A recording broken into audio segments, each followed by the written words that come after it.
The Arizona Territory, 1878. It was a land of jagged rock and broken promises, a place that didn't suffer fools or the weak, and Mabel Boone was considered both. Cast out by the town of Benson, she survived on grit and shadows in a lonely sod house on the edge of the Dragoon Mountains. But on a night when the sky split open, pouring ice and fury onto the desert, the devil himself didn't knock. He collapsed on her doorstep. He was Apache, he was wounded, and he was the most wanted man in the territory. Mabel had a choice. Let him die and stay invisible, or save him and sign her own death warrant. The wind didn't howl, it screamed. It was a high, thin sound that scraped against the crude timber frame of Mabel Boone's soddy, promising to rip the very earth apart. This was no ordinary desert squall. This was a blue norther, a freight train of ice and wind that had roared down from the plains, catching the high desert of the Arizona Territory completely unaware. Mabel Boone, at 20, already looked worn by the land. Her hands were scarred from digging roots and skinning rabbits, her face chapped raw by a sun that gave no quarter. She was an outcast, a ghost haunting the edges of the boomtown of Benson, a town that wanted nothing to do with her. Her father, rest his soul, had been a different kind of man. Thomas Boone had believed in the land and all its people. He'd traded honestly with the local Pima and, on occasion, even the reclusive Chiricahua Apache. That honesty, in a town run by men who saw the tribes as nothing but obstacles to be cleared, had been his ruin. When a shipment of grain bound for Benson was raided, her father was blamed for leaking the route. The fact that the freighters, led by the powerful Josiah Breen, were rumored to have watered down the grain and stolen half the load themselves was ignored. Thomas Boone died of a broken heart in a cheap bottle, leaving Mabel with nothing but his shame and a half-built soddy 2 miles from town, too close for comfort and too far for help. She pulled her thin wool blanket tighter. The fire in her small hearth was dying, down to its last few pieces of mesquite. Going out for more was suicide. The air inside the one-room hovel was already colder than a fresh grave. She could only pray the storm would break by morning, though prayer was a luxury she rarely indulged. It was then she heard it. It wasn't the wind. It was a low, heavy thud against her door. Mabel froze. No one came out here. Not prospectors, not townsfolk, and certainly not the soldiers from Fort Bowie. The only person who ever ventured this way was Josiah Breen's cruel-eyed wrangler, Pete Galloway, and he only came to dump spoiled feed or remind her she was squatting on land Breen wanted. The thud came again, weaker this time, followed by a scraping sound, like dead weight sliding down the rough-hewn planks. Common sense, the kind that keeps a lone woman alive in the territory, screamed at her to stay put, bolt the door, bank the fire, and pretend she was already dead. But the sound, it was desperate. She picked up the one weapon she owned, her father's rusted single-shot Springfield. It was heavy and unreliable, but it was all she had. Holding it with trembling hands, she cracked the door. At first, she saw nothing but a swirling vortex of blue-white snow. Then, looking down, she gasped. It was a man. He was face down in the accumulating drift, a dark shape against the white. He was Apache. Her heart seized. This was a death sentence. To be found with an Apache, any Apache, was to be branded a traitor. The townsfolk would drag her to the nearest cottonwood without a second thought. She tried to slam the door, but the figure groaned. It was a terrible, wet sound that cut through the wind. Cursing herself, cursing the storm, cursing her father for the soft heart he'd passed down to her, Mabel dropped the rifle and grabbed the man's arms. He was big, built of solid muscle and sinew, and heavy as a wet steer. He was dressed in hide leggings and a simple breechcloth, shockingly sparse for the blizzard. His skin was burning with fever. She dragged him, half an inch at a time, across the threshold. The wind tore the door from her grasp and slammed it wide open, filling the tiny room with a blinding, frigid cloud. She fought the storm, finally managing to get the door shut and the bar dropped. For a moment, she just lay on the dirt floor, gasping for breath, the smell of snow and something else, something coppery, filling her nose. Blood. She lit her last lantern. The man was a nightmare of wounds. His left side was a frozen mat of dark blood. Peeling back the stiffened hide shirt, she saw it. A ragged hole, purple and angry, high on his ribs. A bullet wound, and not an old one. He was a warrior, and he'd been in a fight. She looked at his face. It was hard, angular, and framed by long, black hair damp with melted snow. Even unconscious, his features were severe and proud. This was not some young brave. This was a man of importance. His eyes fluttered open, black and depthless, focusing on her with a sudden, startling intensity. He said nothing, but his hand moved not toward her, but toward his empty belt. His knife was gone. "You're bleeding to death," Mabel whispered, her voice hoarse, "and you'll freeze to death before that."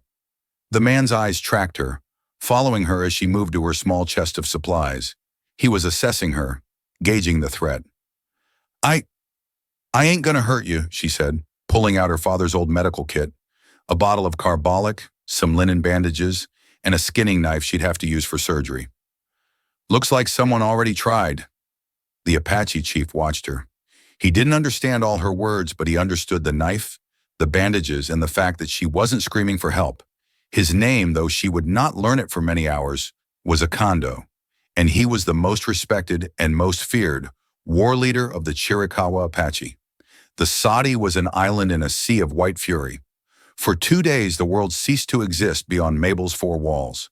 The storm became a living thing, a roaring beast that clawed at the roof and piled drifts halfway up the door. Inside, an unlikely silent truce held sway. The first few hours were a bloody ordeal. The man, Akando, was weak, but his pride was a raw, sharp thing. He refused to be laid on her cot, so she worked on him on the dirt floor by the dim light of the fire. "This is gonna hurt," she said, holding the skinning knife over the flames. He merely grunted, his eyes fixed on the ceiling, his body rigid. She had to cut away the frozen, blood-caked buckskin. The bullet was still in him. It had entered his side and lodged against a lower rib. It was a miracle it hadn't torn through his lung. She gave him a stick to bite. "Don't you yell. Sound travels in this wind." He pushed the stick away with a look of contempt. Mabel took a steadying breath and made the cut. Akando didn't flinch. His entire body went taut, the muscles in his jaw bunching. But he made no sound as she probed the wound with her fingers, then with the sterilized tip of the knife. The bullet was lead, slightly flattened, a .44 caliber most likely. She worked quickly, her hands covered in his blood, the coppery smell thick in the small room. Finally, she pried the misshapen lump of metal free. He let out a single sharp exhale. She packed the wound with carbolic-soaked rags and bound his chest tightly with strips of her own bedding.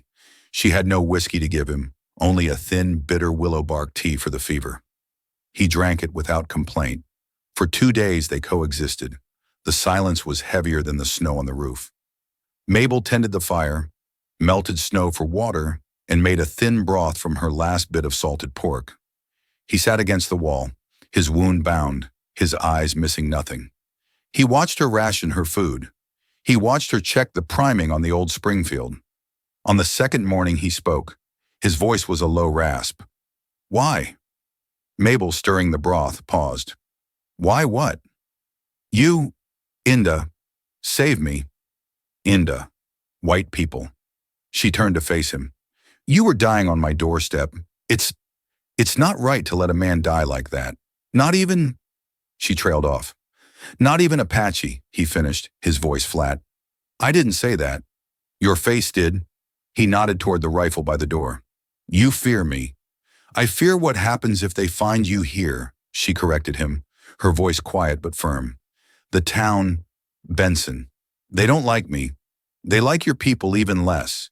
They find you here, we both hang." Akando processed this. He looked around the small, poor room, the threadbare blanket, the empty shelves, the single cracked porcelain cup. "You have nothing. They hate you already." "Yes. Then why fear them?" "Because I'd rather be hated and alive than righteous and dead," she snapped. A faint, almost imperceptible smile touched the corner of his mouth. He respected the answer. He shifted, pain flashing across his face. She moved to help him, and he didn't resist, letting her adjust the bandage. "The wound, it is clean," he said, surprised. "You have skill." My father taught me how to set bones and stitch cuts, mostly on livestock. You're the first man I've... She stopped, flushing. He simply nodded. He reached into a small pouch on his belt that she hadn't taken, a medicine bag. He pulled out a small dried piece of root and held it out. Chew, he commanded. She hesitated. It is bija, he said, searching for the word. For strength. You look weak. She was. She'd given him almost all the broth. She took the root and chewed. It was impossibly bitter, but a strange, dull warmth spread through her. The fragile peace was shattered on the afternoon of the second day. The wind had died down, but the snow was still falling heavily. Through the storm came a new sound, muffled shouting and the jingle of harnesses. Akando's eyes snapped to the door. In one fluid motion, he was on his feet, ignoring his wound and grabbing Mabel's skinning knife from the table. Soldiers! Mabel breathed, her blood turning to ice. She ran to the small, grime-covered window, rubbing a patch clear. 4 men on horseback, their blue uniforms caked in snow. Cavalry. They were struggling through the deep drifts, heading straight for her sadi. There's nowhere to run, she whispered, panicked. They'll see your tracks. My God, they will see nothing. The storm covers all, Akando said, his voice hard. He looked around the tiny room. There was nowhere to hide. The cellar, Mabel said, pointing to a rough-hewn trapdoor under her cot. It's for roots. It's small. Get in.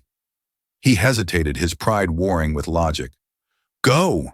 They'll kill you. Then they'll kill me. Go. He gave her one last, hard look, then lifted the trapdoor and descended into the darkness. She threw the cot's mattress back over it, kicked dirt over the edges, and tossed her blanket on top, making it look like a messy, unused bed. A heavy fist pounded on the door. Open up! U.S. Cavalry! Mabel took a deep breath, trying to slow her hammering heart. She picked up the Springfield, holding it loosely, and opened the door. The man at the front was tall, his face raw from the wind, a thick, ice-encrusted mustache covering his upper lip. He wore the insignia of a lieutenant. His eyes were a piercing, intelligent gray. Ma'am? He nodded, his eyes sweeping the interior of her cabin in a single, practiced glance.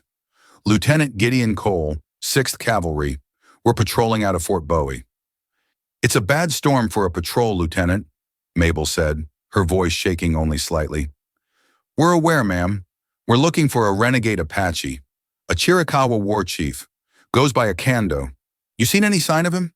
Any strangers at all? Mabel felt the blood drain from her face. Akando, the most wanted. No one, she said, clutching the rifle. No one's been by here in weeks. Not in a long time.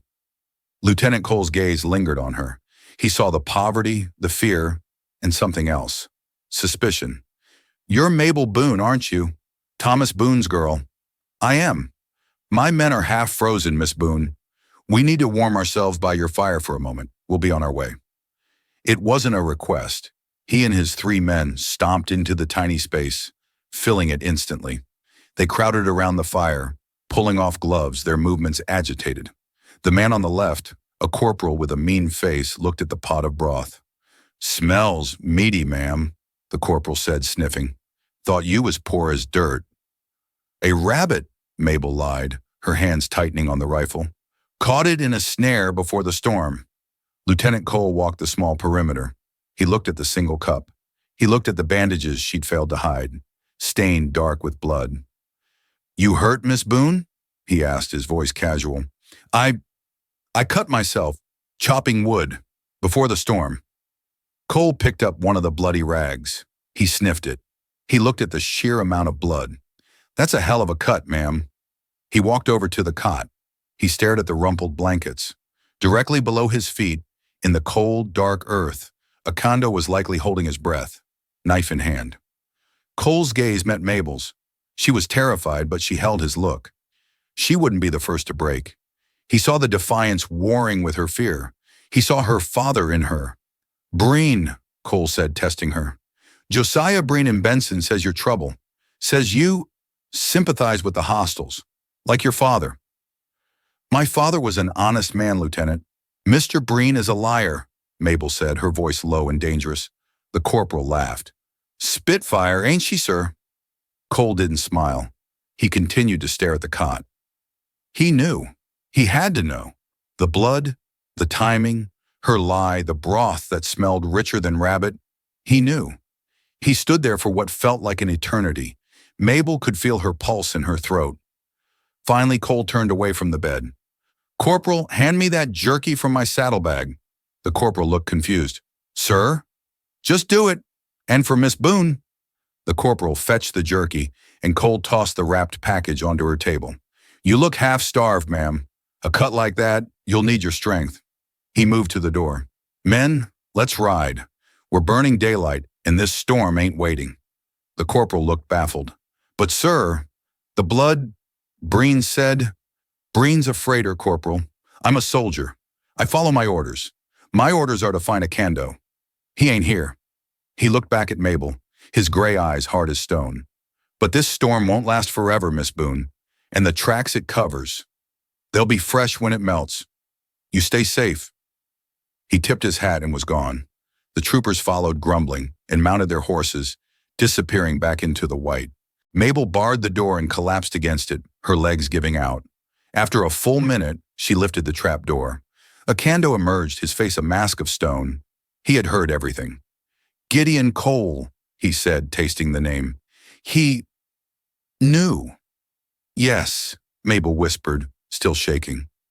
He did not take me. No. Why? I don't know, Mabel said, though she was beginning to suspect. Maybe he's an honest man too, and he doesn't like Josiah Breen any more than I do. Acando stared at the door where the soldier had left. He was a man who understood enemies. He did not understand this. The blizzard broke on the third morning. The world it revealed was pristine, beautiful, and deadly. The sky was a sharp, aching blue, and the snow lay in massive drifts, sculpting the desert into an alien landscape. The silence was profound, broken only by the drip of melting ice. Acando was stronger. The fever had broken, and the wound, thanks to Mabel's clean work, was not festering. He stood at her small window, gazing out at the Dragoon Mountains, his homeland, now covered in a white shroud. I must go, he said, his voice back to its full, low resonance. You're not healed, Mabel protested, packing the army jerky into a small bundle. You'll tear the stitches. The soldiers will return. That man, Cole, he left me for you to tend, but he will be back, and others will come.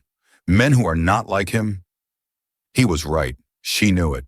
The town of Benson would be stirring, and Josiah Breen was not a man to let a rumor go. Acando turned to her.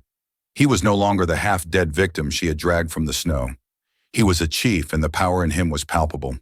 He was dressed in her father's old canvas trousers and a spare wool shirt, which fit him tightly across the broad shoulders. It was a strange sight, an Apache chief in farmer's clothes. You saved my life, he stated. It was not a question. The people, we do not forget a debt or a wound. He reached for the small medicine bag on his belt. He took from it a single, perfectly round turquoise bead, smooth and sky blue, threaded on a thin leather thong. He held it out to her. This is not payment. A life cannot be paid for. This is a marker. It says you are Dajo Tele, she who is protected. If my people find you, show them this. They will honor it. Mabel took the thong, the stone cool against her palm. I thank you. Do not thank me, Acando said, his face grim. I have put you in great danger. Breen, he is the one who hunts me. Mabel's head snapped up. Breen? I thought it was the army. The army hunts what it is told to hunt. Breen hunts for himself. He is Gauntelian, a thief. Acondo's eyes narrowed. He made a bargain for guns, repeating rifles. He took our gold, given in good faith from the reservation stores, and he delivered nothing. Just old muskets that explode. He stole from my people. When I came to get what was owed, he sent his man to ambush me. Pete Galloway, Mabel breathed, Breen's shadow. I do not know his name, But he shoots well. For a white man. Akando walked to the door. He thought the storm and the coyotes would finish me. He was wrong. He opened the door, the bright, reflected light making Mabel squint. I will go. I will tell my people that one Inda has honor. Where will you go? The snow is deep. They'll track you. The snow is melting, he replied. The rock is showing, and I do not leave tracks unless I wish to. He gave her one last, long look, a look she couldn't decipher. Gratitude, pity, respect. Then he stepped out into the blinding white and was gone. He didn't make a sound. He simply vanished into the glare of the morning sun. Mabel was alone again, but everything had changed. The silence of the Saudi was no longer peaceful. It was terrifying. It was filled with the ghosts of what she had done. Meanwhile, in Benson, Josiah Breen was drinking. Breen was a big man, running to fat, with a florid face and small, calculating eyes. He owned the Benson Freight Company, the saloon, and half the mining claims in the district. He was, for all intents and purposes, the law. His saloon was half full of ranchers and prospectors, all grumbling about being snowed in. That damn blue norther, Breen growled, slamming his whiskey glass down. Cost me a fortune. Had a whole shipment of dry goods. I needed to move. Pete, where the hell is that half-wit Galloway? Breen roared. Pete Galloway shuffled in from the back room, a wiry, weasel-faced man with a perpetual sneer. Right here, boss. You check the South Pass, like I told you, Breen said, lowering his voice. Nothing, boss. Snow's too deep. Nothing could live through that. Not even him. He's coyote food, I tell you. I hit him good. You thought you hit him good, Breen hissed. But Akando ain't nothing. He's a snake. And you don't walk away from a snake until you've cut its head off. I wanted that chief dead, you hear me? He talks. He tells the army about our arrangement. We're ruined. Both of us. He won't talk, Galloway said, spitting tobacco juice onto the floor. He's dead. I'm telling you. Just then, the doors of the saloon burst open. Lieutenant Gideon Cole entered, his face still red from the cold, his uniform immaculate. The saloon went quiet. Cole was Army, and while the town relied on the cavalry for protection, they didn't like them. Cole, in particular, was too stiff, too lawful. Breen, Cole said, his voice cutting through the silence. Lieutenant? Breen forced a smile. Have a drink. You look half froze. I've just come from my patrol, Cole said, ignoring the offer, checking the outlying homesteads, including the Boone girl's place. Breen's smile faltered. Galloway tensed. That's so? Breen said. Shoulda let her freeze. That family's poison. Traitors, the lot of them. She seems to be surviving, Cole said, his gray eyes unblinking. Though she had an accident, cut herself badly, bleeding all over the place. Galloway let out a small, nervous cough. Breen shot him a look. That right? Breen said. Shame. Yes, Cole continued, his voice dangerously smooth. A lot of blood. More than I'd expect from a simple cut. And her pot was full of fresh broth. Strange for a woman everyone says is starving. The air in the saloon was thick. Breen knew instantly that Cole was playing with him. What are you saying, soldier? Breen said, his hand moving to rest on the butt of his pistol. I'm saying, Cole said, stepping closer, that my orders are to find Akando. You told me he was raiding near the South Pass. I found no tracks, no sign, but I did find a single woman, 2 miles from here, with a cabin full of fresh blood and enough food for 2. And you seem personally invested in this chief's disappearance, Mr. Breen. Breen's face purpled. Are you accusing me, Lieutenant? I'm stating facts. Cole looked at Galloway. Your man there, he looks nervous. You been running your dry goods near the South Pass again, Breen? The ones the Army manifest says were lost last month? Twist. Cole wasn't just suspicious of the Apache hunt. He was already investigating Breen for fraud. Breen was trapped. He needed to change the narrative, and fast. He needed a target. He's not here, Cole said, finishing his play. I searched the place. She's alone. He turned and walked out of the saloon, leaving a toxic silence in his wake. Breen watched him go, his mind racing. Cole knew. He'd found a kando at the girl's cabin and left him there. Cole was protecting the girl, or worse, protecting the chief. He's lying, Breen whispered. The chief was there. That army-loving. He let him go. That traitorous bitch. That Boone. She harbored him. Galloway's eyes widened. Boss? Breen smashed his glass on the bar. He's making his play.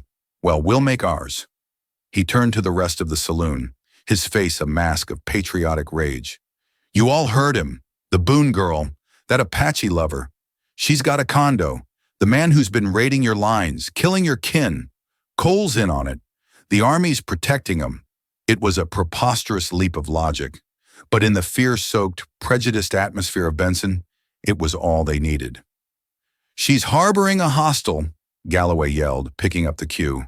She's a traitor. She's probably the one who set up that ambush on the grain shipment. Her father's blood, shouted another man. Get a rope. Josiah Breen smiled. He had his target. He had his mob. Pete, he said, pulling his shotgun from behind the bar. Go get the girl. We're going to have a trial. Right here, right now. The sun had barely warmed the snow when they came for her. Mabel was outside attempting to clear a path to her small woodpile when she heard the horses. It wasn't the measured clip-clop of a cavalry patrol. It was a chaotic, angry rumble. A mob. She looked up and her heart stopped. A dozen men, maybe more, were riding hard from Benson. They were led by Josiah Breen, his large frame rocking on his horse, and Pete Galloway, who had a coiled lariat in his hand. Mabel dropped the shovel and ran for the soddy. She slammed the door and fumbled with the bar, her hands shaking so badly she could barely grasp the wood. She was too late. The door splintered open, kicked off its leather hinges by Breen's heavy boot. Mabel screamed as she was thrown backward, the spring field clattering uselessly to the floor. There she is, Breen bellowed, his face dark with rage and whiskey. The Apache's whore! No, Mabel cried, scrambling backward. I don't know what you're... Galloway was on her in an instant, grabbing her by the hair and hauling her to her feet. Where is he, girl? Where's your redskin lover? He's gone, I don't know. Liar! Breen stepped into the cabin, his eyes sweeping the small space. He kicked over her cot, revealing the trap door. Look-a here, boys, a hiding spot. Galloway threw her to the ground and ripped the door open, his pistol drawn. He peered into the darkness. It's empty, boss. Course it's empty. She's had all morning to let him go. Breen grabbed Mabel by the front of her shirt, lifting her. You harbored a hostile girl, a murderer, a condo. You gave aid and comfort to an enemy of the territory, and that, he sneered, is a hanging offense. I didn't. He was hurt. The storm. Save your lies. Breen threw her out the door into the snow. The other men from town, Mr. Sutter, the shopkeep, Widow Finchley's son, young Tom, men she'd known her whole life, stared at her with cold, hard eyes. They had been whipped into a frenzy. He was shot, Mabel pleaded, desperation making her voice high. He was shot by him. By Galloway. Breen stole his gold. He... Slap. Galloway backhanded her across the face, splitting her lip. Shut your mouth, traitor. You ain't gonna slander Mr. Breen. Bring her, Breen commanded. He mounted his horse. They didn't even let her walk. Galloway looped the lariat under her arms, tied it to his saddle horn, and spurred his horse into a trot. Mabel was dragged, stumbling and falling, through the 2 miles of snow and mud back to Benson. By the time they reached the town's muddy main street, she was bruised, bleeding, and covered in filth. The entire town was out. Women and children watched from the boardwalks, their faces a mix of fear and grim satisfaction. Widow Finchley, whose husband had been killed in a raid 3 years prior, a raid, Mabel knew, that had been in retaliation for Breen selling the tribe poisoned flour, spat at her as she was dragged past. Her father's spawn, the widow shrieked, rotten to the core. They hauled her to the center of town. Benson had no proper jail, only a small, windowless storage shed behind Breen's freight office, which he used as a drunk tank. They threw her inside. We'll have the trial at sundown, Breen announced to the crowd. A citizen's trial. The door slammed shut, plunging Mabel into absolute darkness. She lay on the cold dirt floor, her body aching, her mind numb. She had done a good thing. She had saved a man's life, and for it she was going to die. She thought of her father, of his failed honesty. She thought of Akando, wondering if he was safe. And then she thought of Lieutenant Cole. He had known and left. Had he been setting a trap for her? Was he in league with Breen after all? No. His words to Breen, as Akando had recounted, and his words in the saloon. He was playing a different game. But it was a game that was going to get her killed. Hours passed. The darkness was total. She heard the sounds of the town outside. Men shouting, the clang of a blacksmith's hammer, the building of... She choked back a sob. A gallows. Late in the afternoon, the door creaked open. A sliver of light revealed the silhouette of Lieutenant Gideon Cole. He stepped inside, closing the door behind him. He lit a match and his face was illuminated, grim, tired, and angry. He wasn't wearing his sidearm. "They took your gun," Mabel whispered. "Breen's men escorted me to my quarters," Cole said bitterly. "They've surrounded the barracks. My men are outnumbered 10-1 by this citizens' militia. Breen's declared martial law. He's insane." "You knew," she accused him, her voice hollow. "You knew Akando was in my cellar." "Yes. Why did you leave him? Why did you leave me?" Cole kneeled, his expression pained. "Miss Boone, Mabel, I am a soldier. I follow orders. My orders are to apprehend Akando, a hostile. I had no order to barge into a white woman's home and arrest her for I don't even know what. Saving a man's life? Breen's calling it treason." "Breen is a thief and a murderer," Cole said, his voice low and intense. "I've been building a case against him for 6 months. Fraud, selling government property, selling rifles to the Apache, then claiming they were stolen.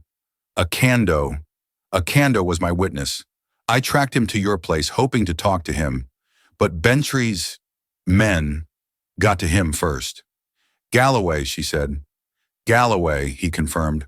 "When I saw the blood, I knew Breen's man had failed to kill him. And I knew you were doing what I couldn't. I couldn't take him in. He'd never make it to the fort alive. Breen would have had him killed. And I couldn't stay. That would have put you in more danger. I thought I could buy you time. Buy him time."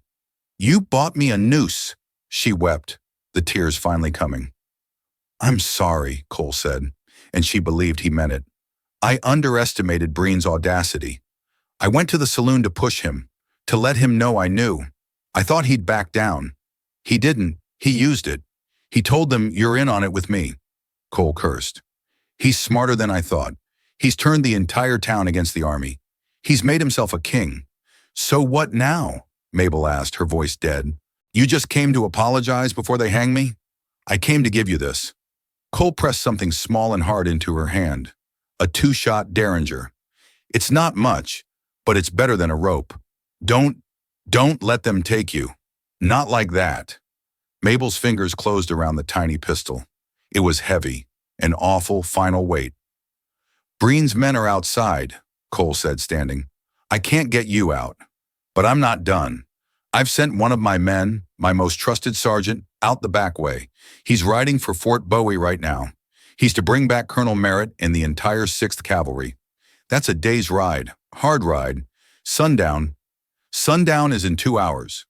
Cole's face was a mask of despair. "I know, just hold on. That's all I can tell you." He left, the door shut. The bar dropped. And Mabel Boone was alone again, in the dark, with a pistol and 2 bullets, listening to the sound of her own gallows being built. The sun was setting. The trial was a farce. At sundown, they dragged her from the shed. Breen had set up a kangaroo court on the porch of his saloon. He sat at a table like a judge, Galloway beside him, the rest of the mob arrayed below. "Mabel Boone," Breen began, his voice booming across the street, "you stand accused of high treason against the Arizona Territory. You gave aid and comfort to the murderer, Akando. How do you plead?" Mabel, bruised and numb, her small hand clutching the hidden Derringer in her pocket, just stared at him. "She don't plead," Galloway shouted. "We got the proof. Her cabin, the blood, the hiding spot." "And Lieutenant Cole," Breen added, playing his trump card. The army man, he admitted she was suspicious, and he did nothing. He's as guilty as she is. A roar went up from the crowd. In the barracks, Cole and his 20 men were prisoners, surrounded. It's a lie, Mabel finally found her voice. Breen is the traitor. He's the one who deals with the Apache. He sells them guns. He ambushed Acando to silence him. The crowd gasped, not in belief, but at the audacity. Breen laughed. Desperate lies from a desperate woman. Acando shot by my man? Why, he'd be a hero. No. You shot him, didn't you? To cover your tracks. Or maybe he was your lover and you had a quarrel. The crowd laughed, a cruel, ugly sound. We find you guilty. Breen slammed his hand on the table. Sentenced to be carried out immediately. No! The voice was Gideon Cole's. He had pushed his way to the front of the crowd, unarmed, his uniform tunic ripped. Two of Breen's men held his arms. You have no authority, Breen. This is a lynch mob. You're committing murder. Take him back to the barracks, Breen snarled, and gag him. His army friends ain't coming. I sent men to watch the pass. No one's getting through. Mabel's last hope died. The ride to Fort Bowie was a failure. Galloway and another man grabbed her. They started to drag her toward the newly built gallows, a crude tripod of cottonwood logs in the middle of the street. The town watched, silent now, the gravity of the axe settling in. Mabel's hand tightened on the derringer. Better than a rope, she thought. Not them. Me.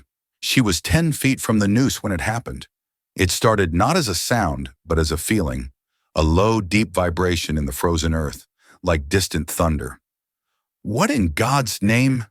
Mr. Sutter, the shopkeep said, looking toward the pass.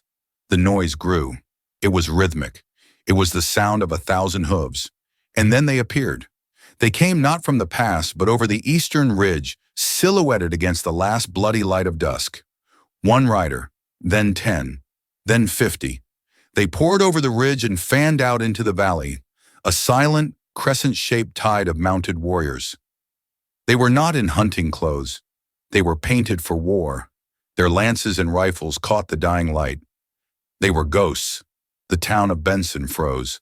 The laughter, the accusations, the bloodlust. It all evaporated into pure primal terror. Breen's jaw dropped. Galloway let go of Mabel's arm, his hands shaking as he fumbled for his pistol. The warriors continued to fill the valley. It wasn't 200, it was more. It was every Chiricahua warrior who could ride, summoned by their returned chief. They formed a perfect, silent semicircle around the town, blocking every escape. And then, from the center of the line, a single rider moved forward. He was no longer in farmer's clothes. He wore a simple breechcloth, his chest bare despite the freezing air, showing the white, stark bandage Mabel had wrapped around him. He sat on a magnificent war pony, his face painted in lines of black and white. It was Acando. He rode slowly, calmly, until he was just at the edge of town, 100 yards from the gallows. He stopped. He raised no weapon. He simply sat and watched. The silence was absolute. The only sound was the jingle of a nervous horse's bridle. My God, Breen whispered. All the color drained from his face. He had tried to kill a snake, and he had brought the nest. Mabel stood by the gallows, forgotten. She looked at Acando, and he looked at her. His face was unreadable. He had not come to save her. He had come for justice. Acando raised his hand, palm out. Josiah Breen, his voice roared, and it was a shock. His English was perfect, clear, unaccented, and powerful. The broken speech in the Saudi had been a ruse, a test. You are a thief, Acando bellowed, so the whole town could hear. You stole our gold. You gave us broken guns that kill our own men, and you sent your hired killer to murder me. Breen, galvanized by pure terror, found his voice. Lies. Vile, savage lies. Men of Benson, to arms. Protect your homes.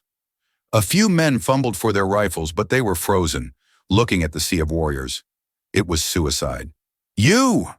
Acando pointed, not at Breen, but at Pete Galloway. The man with the yellow streak. You shot me in the back. Galloway whimpered and raised his pistol, firing a wild shot that kicked up dirt 20 yards in front of the chief. It was a fatal mistake. Like a single organism, A dozen Apache rifles were raised. Before Acando even flinched, a volley of shots cracked through the air. Pete Galloway was thrown backward, his chest exploding in a red mist, dead before he hit the ground. The town screamed. Acando raised his hand again. The rifles lowered.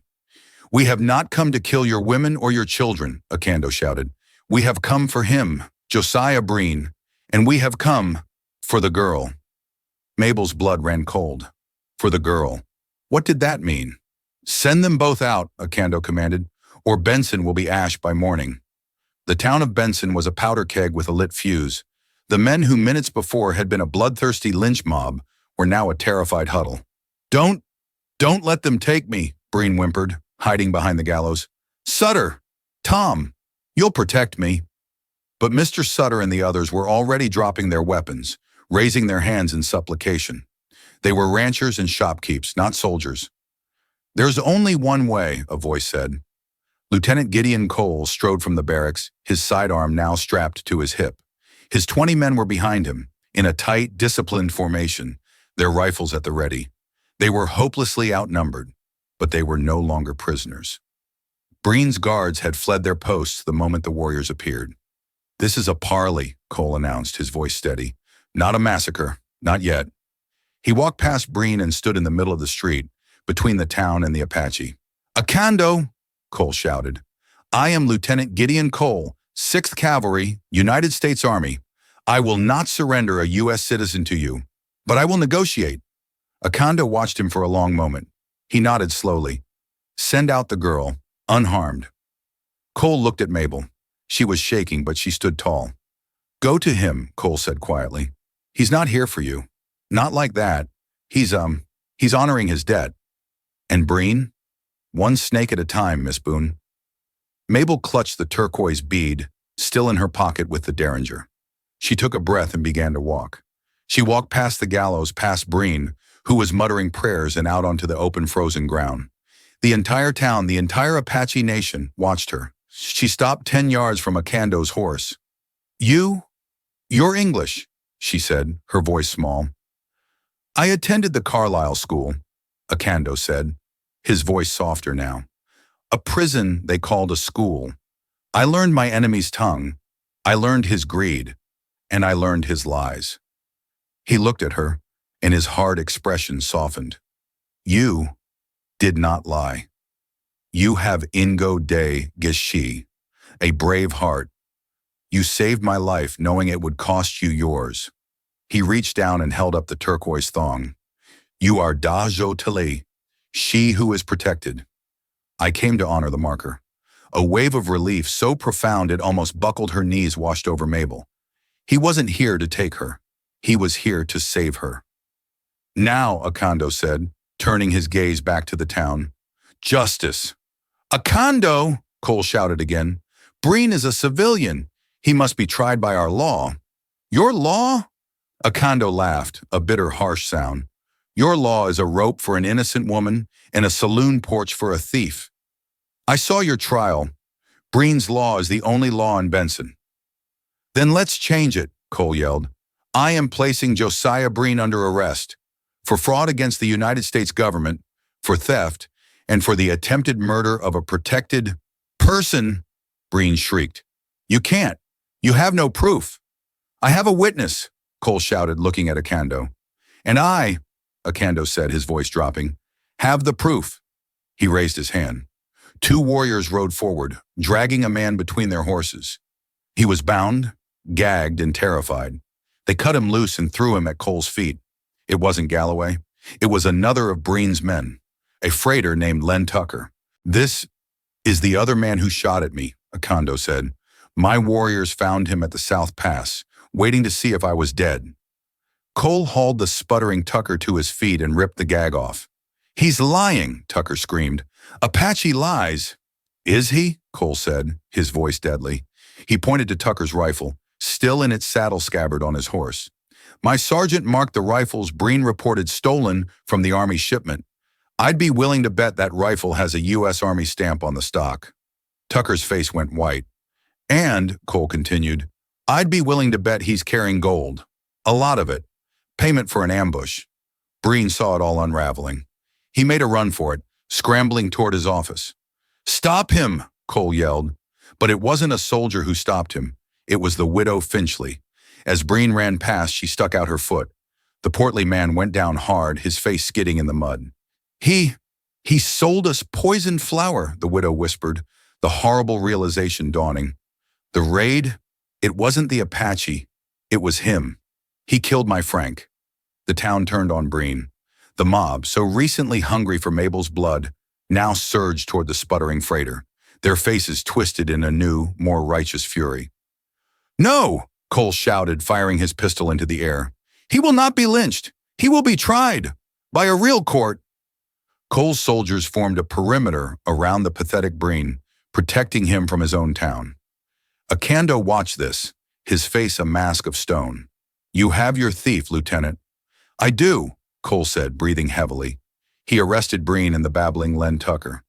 "But the matter of the gold is not settled," Akando said.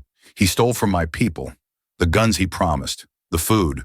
We are starving on the reservation because of his lost shipments." I can't give you back the gold," Cole said, the tension snapping back. "It's evidence, and I can't give you guns." "No guns," Akando agreed, "but we are owed." He looked past Cole, at Breen's large, well-stocked freight warehouse. "He has stolen from you," Akando said. "He has stolen from us. Your justice is a trial that will take a year. My people are hungry tonight." Cole understood. He was trapped. If he said no, the massacre would begin. If he said yes, he was breaking a dozen federal laws. He looked at Mabel. He looked at the townspeople, who were watching Breen with open hatred. He looked at the warriors, their fingers on their triggers. "Breen's assets," Cole said, making a decision that would haunt his career, "are seized, pending his trial. That includes his warehouse." He turned to Mr. Sutter. "Mr. Sutter, you are the quartermaster as of now. You will open that warehouse. You will give Akando's men half of the flour, half of the bacon, and all of the blankets. Not as theft, as restitution, an official seizure by the U.S. Army to offset Breen's debts to the Chiricahua Nation." Sutter, terrified, nodded quickly. Akando considered this. It was a massive concession. It was justice. He nodded. "It is. A beginning. Da go tea. It is good." The warriors at his signal lowered their rifles. The siege was broken. The reckoning took all night. Under the watchful eyes of Cole's soldiers and the silent Apache warriors, the townsfolk of Benson, the same people who had built a gallows for Mabel, were forced to load Breen's wagons. They hauled hundreds of sacks of flour, salted meat, coffee, and sugar. The truth had come out in ragged confessions from Len Tucker. Breen had been orchestrating raids for years, using the Apache as a scapegoat to cover his own theft, selling them faulty weapons and poison, and then using the army to punish them for retaliating. The town was sick with its own shame. Widow Finchley wept openly, apologizing to Mabel, who could only nod, numb. As dawn broke, a long train of wagons, now driven by Apache, was ready. Akando sat on his horse, watching the sun rise. His warriors were already melting back into the mountains, their task complete. Mabel stood on the boardwalk, her few possessions in a bundle at her feet. She had gone back to her Sadian pact.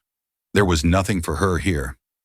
"Miss Boone," Lieutenant Cole approached her, his face etched with exhaustion. "You are, well, you're a hero. The town, they'd like you to stay." Mabel looked at the faces of Mr. Sutter and the others. They looked at her with a new fawning respect that was almost as ugly as their hatred had been. "I can't," she said. They're not my people, not anymore." "Where will you go?" "West," she said. "California." "Maybe. It's a hard ride, especially alone." "She will not be alone," Akando said. He had ridden up, his pony silent on the dirt street. He looked at Mabel. "The pass to the west. It goes through our land. It is not safe. For an Inda." He pointed to two of his warriors who had a string of 3 ponies. "My men will ride with you. They will take you to the Colorado River. They will see you safe." The turquoise, it is a promise. Mabel was stunned. An Apache escort. Cole nodded, understanding. "It's the safest way, safer than any army escort I could give you." Mabel looked at Akando. Thank you for my life. You thanked me with yours, he replied. We are even. Go, live well, Dajotale. He turned his horse. Lieutenant, he said, nodding to Cole. Chief, Cole replied, a world of respect passing between the two men who had in one night forged a new, fragile law. Akando rode east toward the mountains to lead his people. Mabel Boone mounted the pony they gave her. She didn't look back at Benson. She didn't look at the gallows, which was already being torn down for firewood. She didn't look at Josiah Breen, who was bound and chained in his own shed, awaiting a federal marshal. She rode west, flanked by two silent, powerful guardians. She rode out of the valley of her old life, a poor girl no longer. She was a woman who had faced down a storm, a chief and a mob, and had survived. The valley behind her was filled with the hard, cold light of morning. The valley ahead was unknown, but it was, for the first time in her life, her own. The West was a land of brutal truths, but as Mabel Boone's story shows, it was also a land of profound, unexpected courage. A single act of compassion, breaking the rules of a hateful world, didn't just save one man. It exposed a dark conspiracy and changed the fate of an entire valley. The line between savage and civilized was never as clear as the people of Benson wanted to believe. If this story of grit, betrayal, and the unlikely alliance between an outcast and a chief resonated with you, please help us tell more stories like it. Take a second to hit that like button. It truly helps the channel. If you know someone who loves a real, dramatic Western, share this video with them.